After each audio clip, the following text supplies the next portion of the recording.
સાબરકાંઠા જિલ્લામાં સ્થાનિક સ્વરાજ્યની ચૂંટણીને આડે હવે ગણતરીના દિવસો બાકી છે, ત્યારે વહીવટીતંત્ર દ્વારા તૈયારીઓ પૂર્ણ કરાઈ છે.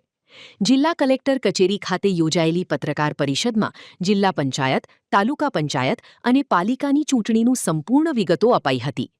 આગામી 26મી તારીખે 838 ઉમેદવારોના ભાવિ નક્કી કરવા માટે 10 લાખથી વધુ મતદારો ઈવીએમ મશીન દ્વારા મતાધિકારનો ઉપયોગ કરશે. ચૂંટણી પ્રક્રિયા શાંતિપૂર્ણ રીતે સંપન્ન થાય તે માટે 7,438 પોલિંગ સ્ટાફ અને 2,783 જેટલા ઈવીએમ મશીનોની ફાળવણી કરી દેવામાં આવી છે. સુરક્ષા વ્યવસ્થા માટે 1200 પોલીસ જવાનો અને 1800 જીઆરડી જવાનો ખડેપગે રહેશે, જ્યારે સરહદી ચેકપોસ્ટો પર પણ કડક નજર રખાશે.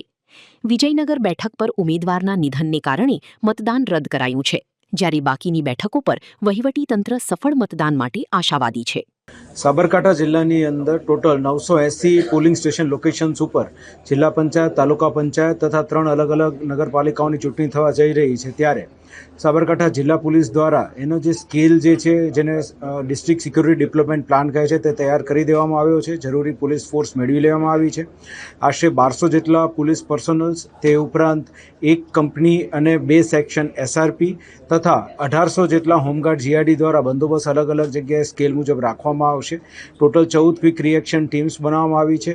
5 સુપરવાઇઝરી ઓફિસર, જેમાં 1 એસપી રેન્કના અને 4 ડીવાયએસપી રેન્કના ઓફિસર્સ દ્વારા આખા બંદોબસ્તનું સુપરવિઝન કરવામાં આવનાર છે. અત્યાર સુધીમાં સાબરકાંઠા જિલ્લા પોલીસ દ્વારા 10 આંતરરાજ્ય ચેકપોસ્ટ ઉપરથી તથા ઓવરઓલ જે અલગ અલગ જિલ્લાના અલગ અલગ પોલીસ સ્ટેશનની અંદર 11,000થી વધારે અટકાયતી પગલાં લેવામાં આવ્યા છે. ટોટલ 48 જેટલી પાસા પ્રપોઝલો જે છે એ મૂકવામાં આવી છે અને 82 જેટલી તડીપારની પ્રપોઝલો મૂકી દેવામાં આવી છે.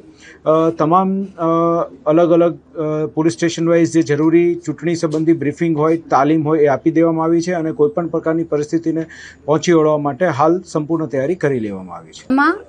કુલ 34 જેટલી જિલ્લા પંચાયતની બેઠકો, 170 જેટલી તાલુકા પંચાયતની બેઠકો અને 303 નગરપાલિકા અને 1 પ્રાંતિજ પેટા બેઠક, એવી રીતે ચૂંટણી યોજાનાર છે.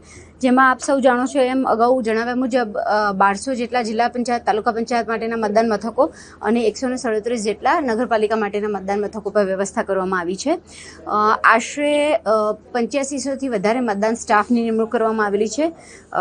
8 જેટલા જિલ્લા પંચાયતના આરઓ એટલે કે ચૂંટણી અધિકારી, 16 જેટલા તાલુકા પંચાયતના અને 4 જેટલા નગરપાલિકા માટે ચૂંટણી અધિકારીની નિમણૂક કરવામાં આવી છે. 178 જેટલા ઝોનલ અધિકારીની નિમણૂક કરવામાં આવેલી છે. ટોટલ 2900થી વધુ ઈવીએમની ફાળવણી કરી દેવામાં આવેલી છે. સેવા મતદારો અને ચૂંટણી પર ફરજ પરના અધિકારી કર્મચારીઓ માટે એમ મળીને કુલ 7,900થી વધુ પોસ્ટલ બેલેટ પણ રવાના કરી દેવામાં આવેલ છે.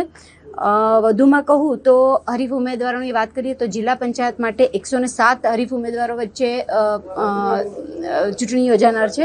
તાલુકા પંચાયતમાં આશરે 500 અને નગરપાલિકા માટે 231 મતદારો વચ્ચે ચૂંટણી યોજાનાર છે.